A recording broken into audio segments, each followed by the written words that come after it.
നമസ്കാരം. KMCN വാർത്തയിലേക്ക് സ്വാഗതം. പ്രധാന വാർത്തകൾ. കേരള വിഷൻ ടെക്നീഷ്യൻ ധനേഷും കുടുംബവും വാഹനാപകടത്തിൽ മരിച്ചു. കർണാടകയിലെ ഗുണ്ടൽപേട്ടിലുണ്ടായ അപകടത്തിലാണ് മരണം. ഇവർ സഞ്ചരിച്ചിരുന്ന ബൈക്കിൽ ടിപ്പർ ലോറി ഇടിക്കുകയായിരുന്നു. വയനാട് ദുരന്തം സർക്കാരിന്റെ എസ്റ്റിമേറ്റ് കണക്ക് മനുഷ്യത്വരഹിതമെന്ന് മുൻ മന്ത്രി തിരുവഞ്ചൂർ രാധാകൃഷ്ണൻ. ശവമടക്ക് കഴിഞ്ഞതിനു ശേഷം പ്രതീക്ഷിത കണക്കിന് എന്ത് പ്രസക്തിയെന്നും തിരുവഞ്ചൂർ. ദേശീയ തൊഴിലാളി ദിനം BMSന്റെ നേതൃത്വത്തിൽ ചേർത്തലയിൽ പ്രകടനവും സമ്മേളനവും നടത്തി.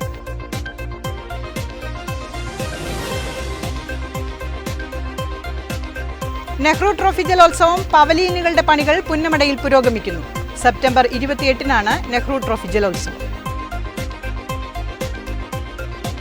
വാർത്തകളിലേക്ക് വിശദമായി. കേരള വിഷൻ ടെക്നീഷ്യൻ ധനേഷും കുടുംബവും വാഹനാപകടത്തിൽ മരിച്ചു.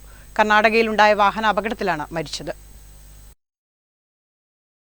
കർണാടകയിലെ ഗുണ്ടൽപേട്ടയിലുണ്ടായ വാഹനാപകടത്തിൽ കേരള വിഷൻ ടെക്നീഷ്യൻ ധനേഷും കുടുംബവും മരിച്ചു. സുൽത്താൻ ബത്തേരി മലയിൽ സ്വദേശി ധനേഷ് മോഹൻ, ഭാര്യ അഞ്ജു, ഇവരുടെ 2 വയസ്സുള്ള മകൻ വിച്ചു എന്നിവരാണ് മരിച്ചത്. അഞ്ജുവും കുടുംബവും സഞ്ചരിച്ച ബൈക്കിൽ ടിപ്പർ ലോറി ഇടിച്ചു കയറുകയായിരുന്നു. ടിപ്പർ ലോറി ഡ്രൈവർ മദ്യലഹരിയിലായിരുന്നുവെന്നാണ് പ്രദേശവാസികൾ നൽകുന്ന വിവരം. KL 3E 5197 എന്ന നമ്പറിലുള്ള ബൈക്കാണ് അപകടത്തിൽപ്പെട്ടത്.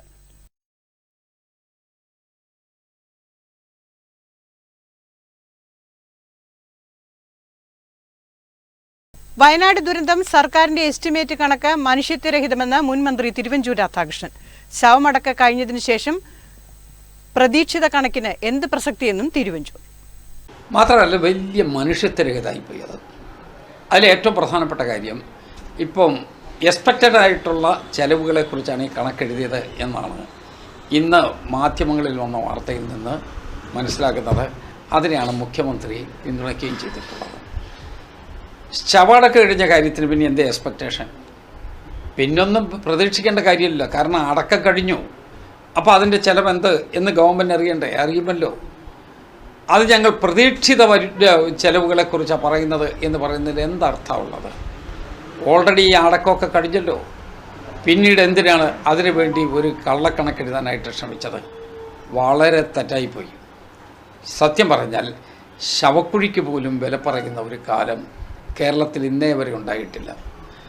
പണ്ടൊരു കാലത്തെക്കുറിച്ച് പറഞ്ഞിരുന്നു. അന്ന് മാർക്സിസ്റ്റ് പാർട്ടിയും ഇന്ത്യയിലെ ഇവിടെ എല്ലാ കക്ഷികളും ഒരുമിച്ച് നിന്ന് ശവപ്പട്ടിയുടെ കാർഗിൽ യുദ്ധസമയത്ത് ശവപ്പട്ടിക്ക് കമ്മീഷൻ മേടിച്ചോ എന്ന് ചോദിച്ച് ഇവിടെ വലിയ ചർച്ചയുണ്ടായിരുന്നു. ആ മന്ത്രി രാജിവെക്കണമെന്നുള്ളതാണ് അന്ന് മാർക്സിസ്റ്റ് പാർട്ടി പറഞ്ഞത്. ഈ കണക്കെഴുതിയപ്പോൾ ആരാ രാജിവെക്കേണ്ടത്? എന്താ അതിനെക്കുറിച്ചൊന്നും പറയാത്തത്? ഇതെല്ലാം ഒരേ അളവുപോലല്ലേ? ഈ ദുരന്തത്തിൽ കേരളത്തിലെ ജനങ്ങളെല്ലാവരും ഒരുപോലെ പൊട്ടിക്കരഞ്ഞതല്ലേ? വേദനയിലും ദുഃഖത്തിലും ഇരുന്ന ജനങ്ങളാണ് അവരുടെ കയ്യിലെ സർവസ്വവും കൊടുത്തതും. എല്ലാ ആളുകളും അതിനുവേണ്ടി സംഭാവന കൊടുത്തത്. മാത്രമല്ല, CNDRFലോട്ട് പണം മാത്രം അയച്ചാൽ മതി എന്നാണ് മുഖ്യമന്ത്രി പറഞ്ഞത്. പണം മാത്രം അയച്ചാൽ മതി എന്ന് വരികില്ല, പണത്തിൻ്റെ പ്രോപ്പർ അക്കൗണ്ടിങ്ങും നടക്കണ്ടേ? അത് നടക്കാതിരിക്കാൻ പറ്റുമോ? ഡിസാസ്റ്റർ മാനേജ്മെൻറ്റിൻ്റെ ഫണ്ടെന്ന് പറയുന്നത് ഇന്ത്യ ഗവൺമെൻറ് കൂടി തരുന്നതാണ്. ചെറിയ പോർഷൻ സംസ്ഥാനത്തെ ഗവൺമെൻറ്റിൻ്റെ ഉണ്ട്. പക്ഷേ ഇന്ത്യ ഗവൺമെൻറ്റാണ് അത് മജോറിറ്റി ഫണ്ട് തരുന്നത്. ആ ഫണ്ടിൻ്റെ അടുത്ത റിലീസ് വരണമെങ്കിൽ ഇതിൻ്റെ പ്രോപ്പറായ കണക്ക് ഡൽഹി ഗവൺമെൻറ്റിനെ ബോധ്യപ്പെടുത്തണ്ടേ? അതിനുവേണ്ടിയുള്ള നടപടി ഉണ്ടാകണ്ടേ? ഇന്നിപ്പോൾ ജനങ്ങൾക്കെല്ലാവർക്കും ബോധ്യപ്പെട്ടു. ഇത് ശുദ്ധമായ പൊളിത്തരമായി പോയി, ഒരു കള്ളക്കണക്കാണ് എന്ന ആളുകൾക്ക് ബോധ്യപ്പെട്ടു. ഈ മരണത്തോട് പോലും ഇത്രയും അപമാനകരമായ രൂപത്തിൽ റിയാക്ട് ചെയ്ത ആരാണ് എന്നുള്ളത് കേരളം അറിയണം. ശവമടക്ക് കഴിഞ്ഞ ശേഷം പ്രതീക്ഷിത കണക്ക് പുറത്തുവിടുന്നത് ശരിയല്ലെന്നും തിരുവഞ്ചൂർ പറഞ്ഞു. കാർഗിൽ ശവപ്പെട്ടി കുംഭകോണത്തിൽ മന്ത്രിയുടെ രാജി ആവശ്യപ്പെട്ടവരാണ് മാർക്സിസ്റ്റ് പാർട്ടി. പുറത്തു വന്ന കണക്കിനെക്കുറിച്ച് എന്താണ് ഒന്നും പറയാത്തത്? കള്ളക്കണക്കാണെന്ന് ജനങ്ങൾക്ക് ബോധ്യപ്പെട്ടുവെന്നും തിരുവഞ്ചൂർ പറഞ്ഞു. ചേർത്തലയിൽ വൃദ്ധനെ മരിച്ച നിലയിൽ കണ്ടെത്തി. റെയിൽവേ സ്റ്റേഷന് സമീപത്ത് ചൊവ്വാഴ്ച രാവിലെയാണ് വൃദ്ധനെ മരിച്ച നിലയിൽ കണ്ടത്. ഇടുക്കി സ്വദേശി സോമനാണ് മരിച്ചത്. ചേർത്തല റെയിൽവേ സ്റ്റേഷന് സമീപം ദേശീയപാതയോരത്ത് ചൊവ്വാഴ്ച രാവിലെയാണ് മൃതദേഹം കണ്ടെത്തിയത്. ഇടുക്കി കഞ്ഞിക്കുഴി ഉടുമ്പൻചോല സ്വദേശി സോമനാണ് മരിച്ചത്. ഇയാളുടെ പക്കലുണ്ടായിരുന്ന ഇലക്ഷൻ ID കാർഡിൽ നിന്നാണ് ഇയാളെ തിരിച്ചറിഞ്ഞത്. ചേർത്തല പോലീസ് എത്തി മേൽ നടപടികൾ പൂർത്തിയാക്കി. ബന്ധുക്കളെ വിവരമറിയിച്ചു. മൃതദേഹം അരുക്കുറ്റി ആശുപത്രി മോർച്ചറിയിൽ. ദേശീയ തൊഴിലാളി ദിനത്തോടനുബന്ധിച്ച് ചേർത്തലയിൽ പ്രകടനവും സമ്മേളനവും നടത്തി. BMSന്റെ നേതൃത്വത്തിലായിരുന്നു പ്രകടനം. ചേർത്തല BMS ഓഫീസിന് മുന്നിൽ നിന്നും ആരംഭിച്ച പ്രകടനം പ്രൈവറ്റ് ബസ് സ്റ്റാൻഡിന് മുന്നിൽ സമാപിച്ചു. തുടർന്ന് നടന്ന സമ്മേളനം സംസ്ഥാന പ്രതിനിധി AN പങ്കജാക്ഷൻ ഉദ്ഘാടനം ചെയ്തു. സംസ്ഥാന അടിസ്ഥാനത്തിൽ തീരുമാനിച്ചിട്ടുള്ള 3 പരിപാടികളെ സംബന്ധിച്ചാണ്. ഒന്ന് ജൂലൈ 21 BMSന്റെ സ്ഥാപന ദിനം. അത് പഞ്ചായത്ത് അടിസ്ഥാനത്തിൽ പ്രകടനവും സമ്മേളനവുമായിട്ട് നടത്തപ്പെടും. രണ്ടാമത് ദേശീയ തൊഴിലാളി ദിനമായിട്ടുള്ള സെപ്റ്റംബർ 17 വിശ്വകർമ്മ ജയന്തി മേഖലാടിസ്ഥാനത്തിൽ പ്രകടനവും ഇതുപോലെ പൊതുസമ്മേളനങ്ങളും. ഒക്ടോബർ 14-ാം തീയതി നമ്മുടെ സ്ഥാപകനായിട്ടുള്ള ദത്തോമാനന്ദ ധേക്കിഡിയുടെ ജന്മദിനം. അപ്പോൾ ജില്ലാ തലത്തിലുള്ള പരിപാടിയായിട്ടാണ് നമ്മൾ സംസ്ഥാന സ്ഥലത്ത് തീരുമാനിച്ചിട്ടുള്ളത്. മേഖലാ പ്രസിഡന്റ് ചന്ദ്രമോഹൻ അധ്യക്ഷത വഹിച്ചു. മേഖലാ ജോയിന്റ് സെക്രട്ടറി രതീഷ് സ്വാഗതം പറഞ്ഞു. മേഖലാ സെക്രട്ടറി സനിൽ നന്ദിയും പറഞ്ഞു. മേഖലാ ജോയിന്റ് സെക്രട്ടറി യേശുദാസ്, കണ്ണൻ തുടങ്ങിയവർ സംസാരിച്ചു. 100 കണക്കിന് പ്രവർത്തകർ പ്രകടനത്തിലും സമ്മേളനത്തിലും പങ്കെടുത്തു. നെഹ്റു ട്രോഫി ജലമേളയുടെ പവലിയനുകളുടെ പണികൾ പുന്നമടയിൽ പുരോഗമിക്കുന്നു. സെപ്റ്റംബർ 28-നാണ് നെഹ്റു ട്രോഫി ജലമേള. വിവിധ ബോട്ട് ക്ലബ്ബുകളുടെയും വള്ളംകളി പ്രേമികളുടെയും നിരന്തരമായ ആവശ്യത്തെ തുടർന്നാണ് ജലമേള നടത്താൻ തീരുമാനിച്ചത്. വയനാട് ദുരന്തത്തിന്റെ പശ്ചാത്തലത്തിൽ ഓഗസ്റ്റ് 14-ന് നടത്താനിരുന്ന നെഹ്റു ട്രോഫി വള്ളംകളി സെപ്റ്റംബർ 28-ന് നടക്കും. ഇതിനുള്ള തയ്യാറെടുപ്പുകൾ ആലപ്പുഴ പുന്നമടയിൽ പുരോഗമിക്കുന്നു. വള്ളംകളിയുടെ തീയതി അനിശ്ചിതമായി നീണ്ട സാഹചര്യത്തിൽ പവലിയനുകളുടെ നിർമ്മാണ പ്രവർത്തനങ്ങളും നിർത്തിവച്ചിരുന്നു. വള്ളംകളി പ്രേമികളുടെയും ബോട്ട് ക്ലബ്ബുകളുടെയും പ്രതിഷേധത്തെ തുടർന്നാണ് സെപ്റ്റംബർ 28-ന് നെഹ്റു ട്രോഫി ജലോത്സവം നടത്താൻ തീരുമാനമായത്. ഇത്തവണ ടിക്കറ്റ് എടുത്ത നെഹ്റു ട്രോഫി കാണാൻ എത്തുന്നവർക്ക് പ്രത്യേക സജ്ജീകരണങ്ങളാണ് ഒരുക്കുന്നത്. നെഹ്റു പവലിയനിൽ VIP-കൾക്കുള്ള ഇരിപ്പിടവും പുന്നമട കായലിന്റെ കരകളിൽ ആയിരക്കണക്കിന് കാണികൾക്ക് വള്ളംകളി സുഗമമായി കാണാനുള്ള ഇരിപ്പിടങ്ങളും സജ്ജമാകുന്നു. ജില്ലാ കളക്ടർ ചെയർമാനായുള്ള NTBR സൊസൈറ്റിയുടെ നേതൃത്വത്തിലാണ് പണികൾ പുരോഗമിക്കുന്നത്. ടൂറിസ്റ്റുകളായി എത്തുന്ന കാണികൾക്ക് പ്രത്യേക സജ്ജീകരണങ്ങളും ഹൗസ് ബോട്ടുകൾക്കും മറ്റ് ബോട്ടുകൾക്കും പ്രത്യേക പാർക്കിംഗ് സൗകര്യങ്ങളും ഒരുക്കിയിട്ടുണ്ട്.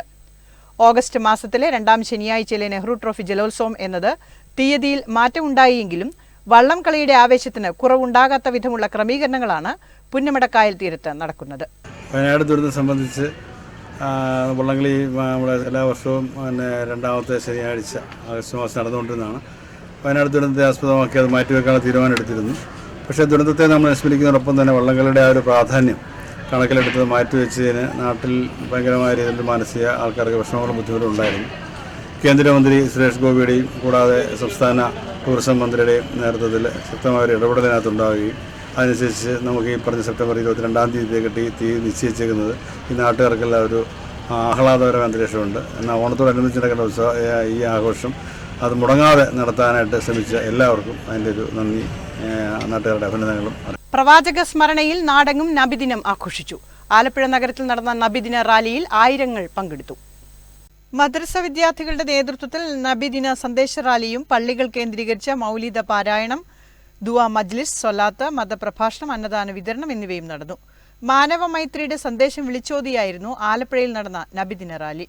തിങ്കളാഴ്ച വൈകിട്ടോടെ ആലപ്പുഴ നഗരത്തിലെയും പരിസര പ്രദേശങ്ങളിലെയും വിവിധ മഹല്ലുകളിലെ വിശ്വാസികൾ ചെറുജാഥയായി കിഴക്കേ ജമാഅത്ത് മസ്താൻ പള്ളിയിൽ എത്തിയിരുന്നു. ലജ്നത്തുൽ മുഹമ്മദിയയുടെ ആഭിമുഖ്യത്തിൽ പ്രധാന ഘോഷയാത്ര കല്ലുപാലത്ത് നിന്ന് ആരംഭിച്ചു. കിഴക്കേ മഹൽ ജമാഅത്ത് president advocate J. Najeeb Lajnathul Muhammadiya president AM നസീറിന് ഹരിത പതാക കൈമാറി.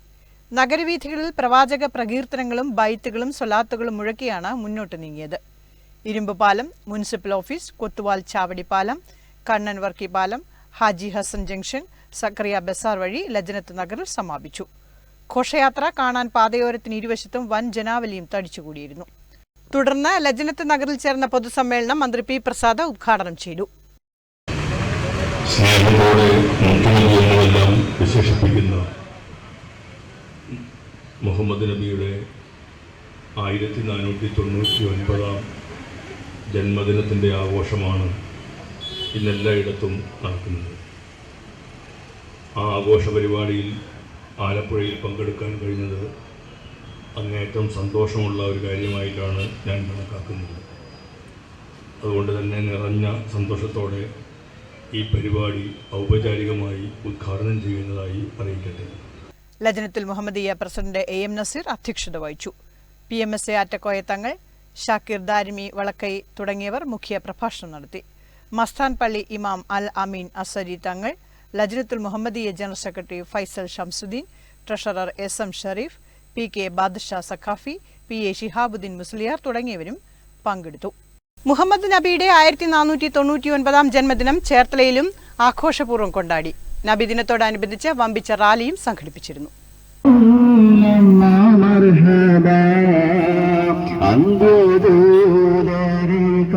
ചേർത്തല മുസ്ലിം ജമാഅത്തിന്റെയും നെടുമ്പ്രക്കാട് റിഫായിയ ജുമാ മസ്ജിദിന്റെയും നേതൃത്വത്തിലാണ് നബിദിനാഘോഷങ്ങൾ സംഘടിപ്പിച്ചത്.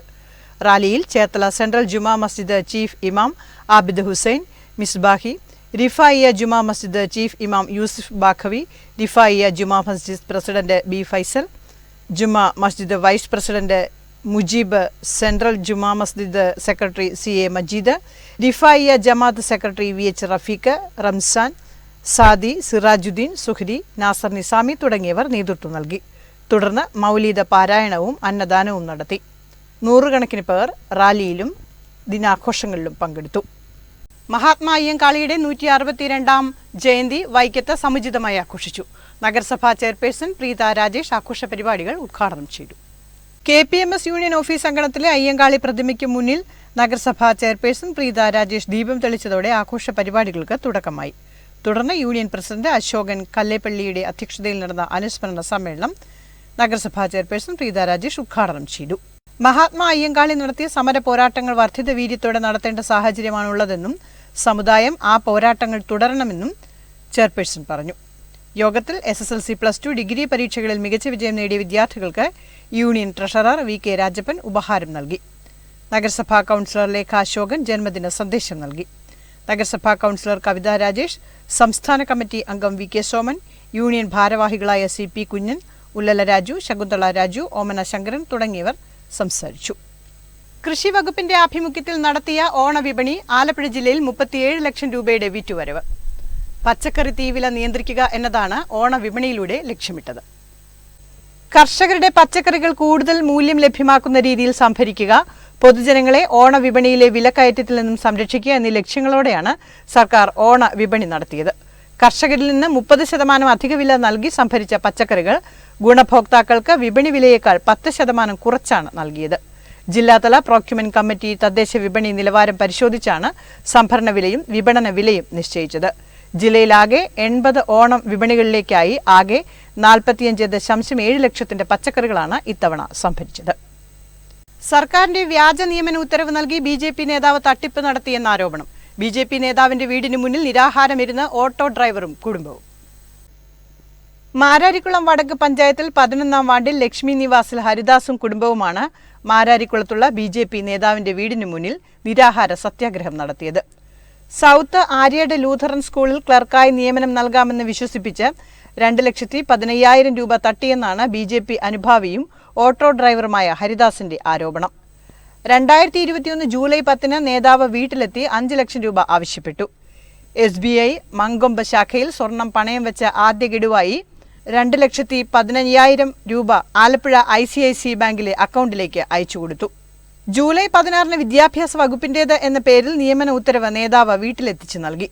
അതുമായി ജോലിയിൽ പ്രവേശിക്കാൻ മകളുമായി സ്കൂളിലെത്തിയപ്പോഴാണ് ഈ ഉത്തരവ് വ്യാജമാണെന്ന് ബോധ്യപ്പെട്ടതെന്നും ഹരിദാസ് പറയുന്നു. പണം തിരികെ ആവശ്യപ്പെട്ടപ്പോൾ 2,15,000 രൂപയുടെ ചെക്ക് നൽകി. എന്നാൽ തിരുത്തിയ ചെക്കായതിനാൽ ബാങ്കിൽ നിന്ന് പണം ലഭിച്ചില്ല. ഇത് സംബന്ധിച്ച് BJP സംസ്ഥാന ജില്ലാ നേതൃത്വത്തിന് പരാതി നൽകിയിട്ടും പരിഹാരമായില്ല. 3 വർഷത്തിനിടെ പലകുറി ആവശ്യപ്പെട്ടിട്ടും പണം നൽകാത്തതിനാലാണ് നിരാഹാരം ഇരിക്കുന്നതെന്നും ഹരിദാസ് പറഞ്ഞു. ഈ ചട്ടിച്ചിറക്കവല ഉണ്ണി, അതായത് സംസ്ഥാന സമിതി അംഗമായ അദ്ദേഹം എൻ്റെ വീട്ടിൽ വന്നിട്ട് 3 വർഷമാകുന്നു എൻ്റെ വീട്ടിൽ വന്നിട്ട് പറഞ്ഞു, ഞങ്ങൾ ഒരുമിച്ച് ഈ BJPയുടെ പ്രവർത്തകരാണ്, ഞങ്ങളുടെ നേതാവാണ്, ഞാനൊരു എളിയ പ്രവർത്തകനാണ്. പക്ഷേ എന്നോട് വീട്ടിൽ വന്നിട്ട് പറഞ്ഞു, നിങ്ങളുടെ മോൾക്ക് BTech ഒക്കെ പാസ്സായതല്ലേ, അതൊക്കെ ഈ പുള്ളിക്ക് അറിയാവുന്ന കാര്യങ്ങളാണ്. എന്നോട് പറഞ്ഞു ഒരു ജോലിയുണ്ട്, ആര്യാട് ലൂഥറൻ സ്കൂളിൽ ഒരു ക്ലറിക്കൽ വേക്കൻസി ഉണ്ടെന്ന് പറഞ്ഞു, നോക്കുന്നോ എന്ന് ചോദിച്ചു. ഞാൻ പറഞ്ഞു, ഉണ്ണിച്ചേട്ടാ എൻ്റെ കയ്യിൽ ഇപ്പോൾ പൈസ ഇല്ല, മോളുടെ കല്യാണം കഴിഞ്ഞതേ ഉള്ളൂ, ചേട്ടൻ അറിയാമല്ലോ എന്ന് പറഞ്ഞു. അല്ല അത് നമുക്ക് കൈകാര്യം ചെയ്യാം, ഗോൾഡ് ഉണ്ടെങ്കിലും ഉണ്ടല്ലോ, അതുകൊണ്ട് പണയം വെച്ചാലും എടുക്കാമല്ലോ എന്ന് പറഞ്ഞു. ഞാൻ ശരി എന്ന് പറഞ്ഞു. അന്നേരത്തേക്ക് പുള്ളി പറഞ്ഞൊരു കാര്യം ചെയ്യും, പൈസ റെഡിയാക്കിയിട്ട് എന്നോട് പറയാൻ പറഞ്ഞു. അപ്പോൾ ഞാനിവിടെ വന്നു. അതിനുശേഷം ഞാൻ ഈ വീട്ടിൽ വന്നപ്പം പുള്ളി പറഞ്ഞ്, പിന്നെ എൻ്റെ അളിയന് വേണ്ടിയിട്ടുള്ളൊരു ജോലിയാണ്, ഭാര്യയുടെ ആങ്ങളയ്ക്ക്, അല്ല പുള്ളിയുടെ അളിയൻ, ഭാര്യയുടെ ആങ്ങളയ്ക്ക് അങ്ങനെ ഒരു ജോലിയാണിത്. അത് പുള്ളിയുടെ സർട്ടിഫിക്കറ്റ് കാണാത്തത് കൊണ്ടാണ് ഹരിയുടെ മോക്ക് തരുന്നത്, നമ്മൾ ഒരു കുടുംബം പോലെ കഴിയുന്നത് കൊണ്ടാണെന്ന് പറഞ്ഞു. ഞാൻ പറഞ്ഞു ശരിയെന്ന് പറഞ്ഞു. അവിടുന്ന് ഞാൻ എൻ്റെ മോളുടെ ഗോൾഡ് കൊണ്ടുവന്ന് പിന്നെ മങ്കൊമ്പ് SBI ശാഖയിൽ കൊണ്ടുവന്ന് 5 ലക്ഷം രൂപയ്ക്ക് പണയം വെച്ചു. അതിനുശേഷം ആ പൈസ മാരാരിക്കുളം എൻ്റെ മോളുടെ അക്കൗണ്ടിലേക്ക് ഇട്ട് കഴിഞ്ഞപ്പോഴത്തേക്ക് ഞാൻ ഉണ്ണിയെ വിളിച്ചിട്ട് ഈ ഉണ്ണിച്ചേട്ടനെ വിളിച്ചു ഞാൻ പറഞ്ഞു, ഉണ്ണിച്ചേട്ടാ പൈസ റെഡി ആയിട്ടുണ്ട് 5 ലക്ഷം രൂപ, അപ്പോൾ അഡ്വാൻസ് ഒരു കുറച്ച് പൈസ കൊടുക്കണം, ബാക്കി പൈസ ജോലി കിട്ടിയിട്ട് കൊടുത്താൽ മതി എന്ന് പറഞ്ഞു. ശരിയെന്ന് പറഞ്ഞു. അങ്ങനെ ഒരു ദിവസം എൻ്റെ ഒക്കെ വന്നിട്ട് പറഞ്ഞു, നാളെ രാവിലെ ഞാനൊരു അക്കൗണ്ട് നമ്പർ തരും, അതിലേക്കൊരു കുറച്ച് പൈസ ഇടണമെന്ന് പറഞ്ഞു. ഞാൻ പറഞ്ഞു ഇടാമെന്ന് പറഞ്ഞു. ഞാൻ പറഞ്ഞു ഉണ്ണിച്ചേട്ടാ ഒരു കാര്യം ചെയ്യേ, എൻ്റെ ഭാര്യയുടെ നമ്പർ തരാം, കാര്യം ഞാനൊരു ഓട്ടോറിക്ഷ ഓടിക്കുന്നവനാണ്. നമ്മൾ വല്ലയിടത്ത് ഓട്ടം പോയിരിക്കുമ്പോൾ പുള്ളി വിളിക്കുമ്പോൾ കാണത്തില്ലല്ലോ, നമുക്കൊരു ഭാഗ്യം തെളിയല്ലേ ജോലി എൻ്റെ മോക്ക് ഈ ഉണ്ണി തരുന്നത്, സംസ്ഥാന സമിതി അംഗം തരുന്ന ഒരു ഭാഗ്യമല്ലേ എന്ന് ഞാൻ കരുതി. അങ്ങനെ ഞാൻ പറഞ്ഞു, ഞാൻ അവിടുന്ന് പറഞ്ഞു ഒരു കാര്യം ചെയ്യേ, എൻ്റെ ഭാര്യയുടെ അക്കൗണ്ട് നമ്പർ കൊടുത്തു, മൊബൈൽ നമ്പറും കൊടുത്തു, ഉണ്ണി വിളിച്ചോളാൻ പറഞ്ഞു. ഒരു ദിവസം വിളിച്ചേച്ച് പറഞ്ഞു, നാളെ രാവിലെ ഞാനൊരു അക്കൗണ്ട് നമ്പർ തരും, അതിലേക്ക് ഒരു 2,15,000 രൂപ ഇടണമെന്ന് പറഞ്ഞു. ശരിയെന്ന് പറഞ്ഞു. അത് രാവിലെ ഉണ്ണി വീട്ടിൽ വന്നേച്ച് പറഞ്ഞു അക്കൗണ്ട് നമ്പർ പിടിച്ചോളാൻ പറഞ്ഞു. അക്കൗണ്ട് നമ്പർ എൻ്റെ ഭാര്യയുടെ കയ്യിലേക്ക് കൊടുത്തു. പൈസ അങ്ങോട്ട് ട്രാൻസ്ഫർ ചെയ്തു. മാരാരിക്കുളം ബറോഡ ബാങ്കിൽ നിന്നും 2,15,000 രൂപ ഈ ഉണ്ണി തന്ന അക്കൗണ്ടിലേക്ക് ഇട്ടു. ഉണ്ണിയെ വിളിച്ചിട്ട് പറഞ്ഞു പൈസ ഉണ്ണിച്ചേട്ടാ വിട്ടിട്ടുണ്ട്, ആരുടെ കുഴപ്പമില്ല എന്ന് പറഞ്ഞു. ഹരിദാസിന്റെ ഭാര്യ ജില്ലാ പോലീസ് മേധാവിക്ക് പരാതിയും നൽകിയിട്ടുണ്ട്. Akhila Kerala Dheevarasabha AKDS 118 number Vaikom town കരയോഗത്തിന്റെ ഓഫീസ് മന്ദിരമായ പണ്ഡിറ്റ് KP കറുപ്പൻ സ്മാരക മന്ദിരത്തിന്റെ നിർമ്മാണ ഉദ്ഘാടനം നടന്നു. ഇതോടൊപ്പം ശിലാസ്ഥാപനവും നിർവഹിച്ചു. വൈക്കം നഗരസഭാ ചെയർപേഴ്സൺ പ്രീത രാജേഷ് നിർമ്മാണ ഉദ്ഘാടനവും കരയോഗം പ്രസിഡന്റ് ബാബു കല്ലറയ്ക്കൽ ശിലാസ്ഥാപനവും നിർവഹിച്ചു. വൈക്കം പ്രൈവറ്റ് ബസ് സ്റ്റാൻഡിന് സമീപത്തായുള്ള പഴയ കരയോഗ ഓഫീസ് അങ്കണത്തിലായിരുന്നു ചടങ്ങുകൾ. വൈക്കം പോളശ്ശേരി ക്ഷേത്ര മേൽശാന്തി R ഗിരീഷ് അനുഗ്രഹ പ്രഭാഷണം നടത്തി.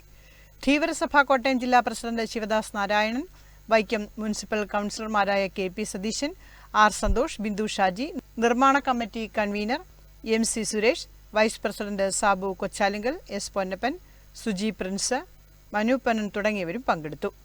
2 നിലകളിൽ ഉയരുന്ന പണ്ഡിറ്റ് KP കറുപ്പൻ സ്മാരക മന്ദിരത്തിൽ കരയോഗം ഓഫീസും പ്രാർത്ഥനാലയവും ഉണ്ടാകും. ഈ ഓണനാളെ ഒരു ഓണ സമ്മാനമായിട്ട് തന്നെയാണ് 118 കരയോഗ അംഗങ്ങൾക്കും അതുപോലെയുള്ള ഈ 21-ാം വാർഡിലെ എല്ലാവർക്കും ഈ കെട്ടിടം കിട്ടുന്നത്. 21-ാം വാർഡിലെ വാർഡ് സഭകൾ വർഷങ്ങളായി ഇവിടെ നടത്തിക്കൊണ്ടിരിക്കുന്നത്. അതുകൂടാതെ ക്യാമ്പ് അങ്ങനെയുള്ള എല്ലാം ഒട്ടുമിക്ക സാമൂഹ്യമായ കാര്യങ്ങൾ അവിടെ ക്യാമ്പുകൾ, ട്രെയിനിങ് അങ്ങനെ എല്ലാം അവിടെ നടത്തിക്കൊണ്ടിരുന്നത് ഈ കെട്ടിടത്തിലായിരുന്നു. ഈ കെട്ടിടത്തിൻ്റെ ജീർണാവസ്ഥയിൽ ഞങ്ങൾക്ക് എല്ലാവർക്കും വിഷമകരമായ ഒരവസ്ഥയായിരുന്നു. അതിൽ നിന്ന് മാറി ഇപ്പോൾ പുതിയൊരു കെട്ടിടം വരുമ്പോൾ ആ കെട്ടിടം ഏറ്റവും പെട്ടെന്ന് തന്നെ സാക്ഷാത്കരിക്കാൻ ദൈവം ഈ കരയോഗത്തിലേക്ക് ഞങ്ങളെ അനുഗ്രഹിക്കട്ടെ എന്ന് പ്രാർത്ഥിക്കുന്നു. ഫ്രണ്ട്സ് കണ്ടമംഗലത്തിന്റെ ഓണാഘോഷ പരിപാടികളോടനുബന്ധിച്ച് കടക്കരപ്പള്ളി പഞ്ചായത്തിലെ വൃദ്ധരായ അച്ഛനമ്മമാർക്ക് ഓണക്കോടികൾ വിതരണം ചെയ്തു. ഇതോടൊപ്പം ഓണക്കിറ്റുകളും നൽകി. 150 പേരടങ്ങുന്ന ഒരു കൂട്ടായ്മയാണ് ഫ്രണ്ട്സ്. കണ്ടമംഗലം ക്ഷേത്രത്തിൽ നടന്ന ഓണക്കിറ്റ് വിതരണം ബാലകൃഷ്ണ കർത്ത ശ്രീപത്മം ഉദ്ഘാടനം ചെയ്തു. കണ്ടമംഗലം ക്ഷേത്ര സമിതി president AK Anilkumar Anchamthara, Devaswom secretary Radhakrishnan Therath, school manager KP Aghosh Kumar, vice president Thilakan Kailasam, ഖജാൻജി PA ബിനു, മനോഹരൻ വെളിയിൽ തുടങ്ങിയവരും ചടങ്ങിൽ പങ്കെടുത്തു. ക്ലബ്ബ് സെക്രട്ടറി സനിൽകുമാർ സ്വാഗതം പറഞ്ഞു. രക്ഷാധികാരി ഹേമകുമാർ ദേവി കടാക്ഷം, വൈസ് പ്രസിഡന്റ് ജയ്മോൻ, ഖജാൻജി അബിൻ തുടങ്ങിയവർ ആശംസകൾ അർപ്പിച്ച് സംസാരിച്ചു. ജോയിന്റ് സെക്രട്ടറി സനൂപ് നന്ദിയും പറഞ്ഞു. പഞ്ചായത്തിൽ കണ്ടമംഗലം കേന്ദ്രീകരിച്ച് പ്രവർത്തിക്കുന്ന 150 ചെറുപ്പക്കാരുടെ ഒരു കൂട്ടായ്മയാണ് ഫ്രണ്ട്സ് കണ്ടമംഗലം. ഈ ഫ്രണ്ട്സ് കണ്ടമംഗലം നിരവധിയായ കാരുണ്യ പ്രവർത്തനം നടത്തി വരികയാണ്. ഈ വർഷം കടകരപ്പള്ളിയുടെ കാരുണ്യസ്പർശം എന്ന പദ്ധതി പ്രകാരം ഫ്രണ്ട്സിന് 150 ചെറുപ്പക്കാരുടെ പ്രവർത്തനഫലമായി ആക്രി ചലഞ്ച് വഴി 7 ലക്ഷത്തോളം രൂപ ശേഖരിച്ച് നമ്മുടെ ഫ്രണ്ട്സിൻ്റെ പ്രവർത്തകരായ കൊടുക്കുവാൻ ഉള്ള പ്രവർത്തനം നടത്തിക്കൊണ്ടിരിക്കുകയാണ്. അതുപോലെ തന്നെയാണ് ഈ സാഹചര്യത്തിലാണ് ഫ്രണ്ട്സ് കണ്ടമംഗലം ഓണാഘോഷ പരിപാടി ഒഴിവാക്കിക്കൊണ്ട് 50 മേൽ ഈ നമ്മുടെ പഞ്ചായത്തിലെ നിർദ്ധരായ 50 അച്ഛനമ്മമാർക്ക് ഓണക്കിറ്റും ഓണക്കോടിയും കൊടുക്കുന്ന ഒരു പദ്ധതി ക്ലബിൻ്റെ യോഗം കൂടി തീരുമാനിക്കേണ്ട അടിസ്ഥാനത്തിലാണ് നമ്മൾ ഇങ്ങനൊരു പദ്ധതി തയ്യാറാക്കിയത്. തെരുവ് മക്കളുടെ അഭയകേന്ദ്രമായ പുന്നപ്ര ശാന്തി ഭവനിൽ ഓണാഘോഷം വർണ്ണാഭമായി. വിപുലമായ പരിപാടികളാണ് ഓണാഘോഷത്തോടനുബന്ധിച്ച് ഒരുക്കിയിരുന്നത്.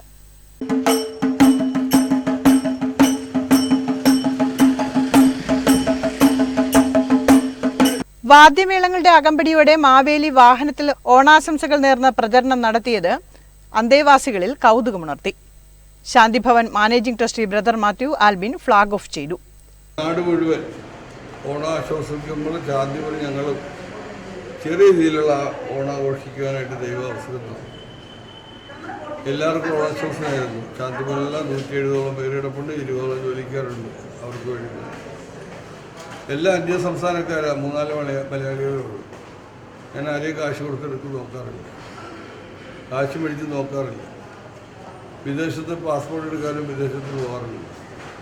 എല്ലാ ജാതി മതസ്ഥരും കൂടെ ഞങ്ങൾ തീറ്റിപ്പോറ്റുന്നു. ഒത്തിരി നന്ദിയുണ്ട്. നിങ്ങൾ വീണ്ടും ദേശീയപാതയിലൂടെ ആലപ്പുഴ ആലൂക്കാസ് ജംഗ്ഷൻ മുല്ലക്കൽ തെരുവിലൂടെ പ്രയാണം നടത്തി ഉച്ചയ്ക്ക് 1 മണിയോടെ ശാന്തിഭവനിൽ തിരികെ എത്തി. തുടർന്ന് വിഭവ സമൃദ്ധമായ ഓണസദ്യയും ഒരുക്കിയിരുന്നു. പൊതുപ്രവർത്തകനും ബിസിനസ്സുകാരനുമായ കെമാൽ എം മാക്കിയാണ് തിരുവോണസദ്യ അന്തേവാസികൾക്കായി സ്പോൺസർ ചെയ്തത്. തുടർന്ന് വിവിധ കലാപരിപാടികളും നടന്നു. പുന്നപ്ര തെക്ക് panchayat president PG Cyrus, Sadiq M മാക്കിയിൽ, PA കുഞ്ഞുമോൻ, കബീർ എം മാക്കിയിൽ, സമീർ പുന്നപ്ര, സിബിൻ തോമസ്, ദിവ്യ, പ്രശാന്ത് തുടങ്ങിയവർ പങ്കെടുത്തു. വൈക്കം പൂഴിക്കോൽ ആർട്സ് ഇന്ത്യ ക്ലബിന്റെ നേതൃത്വത്തിൽ ഓണം ഫെസ്റ്റ് സംഘടിപ്പിച്ചു. ഫെസ്റ്റിന്റെ ഭാഗമായി വിവിധ കലാപരിപാടികളും നടന്നു. Arts India club president Manoj കൊച്ചുപറമ്പിലിന്റെ അധ്യക്ഷതയിൽ നടന്ന യോഗത്തിൽ അഡ്വക്കേറ്റ് മോൻസ് ജോസഫ് MLA ഉദ്ഘാടനം നിർവഹിച്ചു. ക്ലബ്ബ് സെക്രട്ടറി അനീഷ് കൊച്ചുപറമ്പിൽ സ്വാഗതം പറഞ്ഞു. തുടർച്ചയായി ഒരു ഓണാഘോഷ പരിപാടി ഓണം ഫെസ്റ്റ് എന്ന നിലയിൽ നടത്തുവാൻ arts India, Kozhikode arts India നേതൃത്വം നൽകി വരുന്നു എന്നുള്ളത് എല്ലാവർക്കും കുടുംബാംഗങ്ങൾ എന്നതിൽ ഒത്തുചേരാനുള്ള ഒരു അവസരമായി തീരുകയാണ്. ഓണത്തിന്റെ സന്തോഷവും ഐശ്വര്യവും ഒറ്റയ്ക്കൊറ്റയ്ക്ക് ഓരോരുത്തരും വീടുകളിൽ മാത്രമായി ചുരുങ്ങിപ്പോകുന്ന ഒരു കാലത്തേക്ക് നമ്മൾ കാലത്തേക്ക് പോകാതെ പഴയകാല ഓണക്കാല സ്മരണകളെല്ലാം വീണ്ടും പുതുക്കി സ്ഥാപിച്ചുകൊണ്ട് മനുഷ്യരുടെ സ്നേഹത്തിന്റെ കൂട്ടായ്മയായി എല്ലാവരും അവരവരുടെ ഗ്രാമങ്ങളിൽ ഒത്തുചേരുന്ന കേരളത്തിന്റെ മഹത്വം നമ്മൾ വീണ്ടും ഉയർത്തിപ്പിടിച്ചുകൊണ്ടാണ് കോഴിക്കോടിലും ഈ ചുറ്റുവട്ടത്തിലുള്ള യുവ സുഹൃത്തുക്കൾ നേതൃത്വം കൊടുത്തുകൊണ്ട് ഇതുപോലെ മനോഹരമായ ഒരു ഓണാഘോഷം ആർട്സ് ഇന്ത്യയുടെ പേരിൽ നടക്കുന്നതെന്ന് പറയുന്നതിൽ സന്തോഷമുണ്ട്.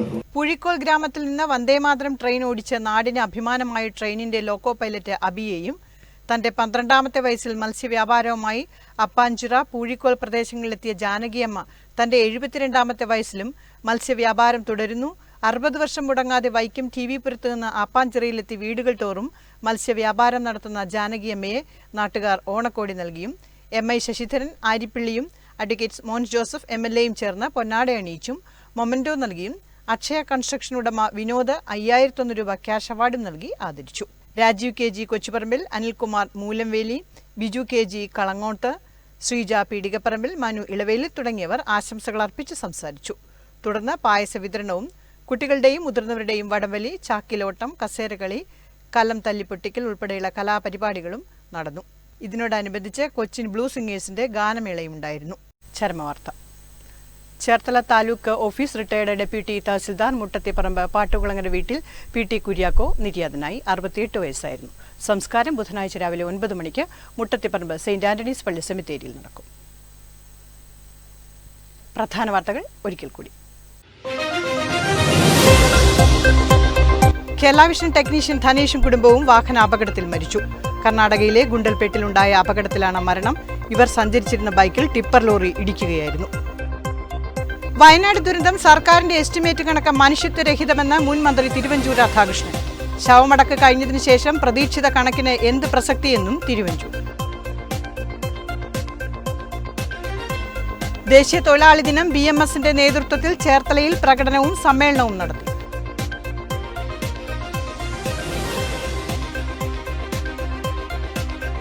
നെഹ്റു ട്രോഫി ജലോത്സവം പവലിയനുകളുടെ പണികൾ പുന്നമടയിൽ പുരോഗമിക്കുന്നു. സെപ്റ്റംബർ 28-നാണ് നെഹ്റു ട്രോഫി ജലോത്സവം. ഇതോടെ ഈ ബുള്ളറ്റിൻ പൂർണ്ണമാകുന്നു. നമസ്കാരം.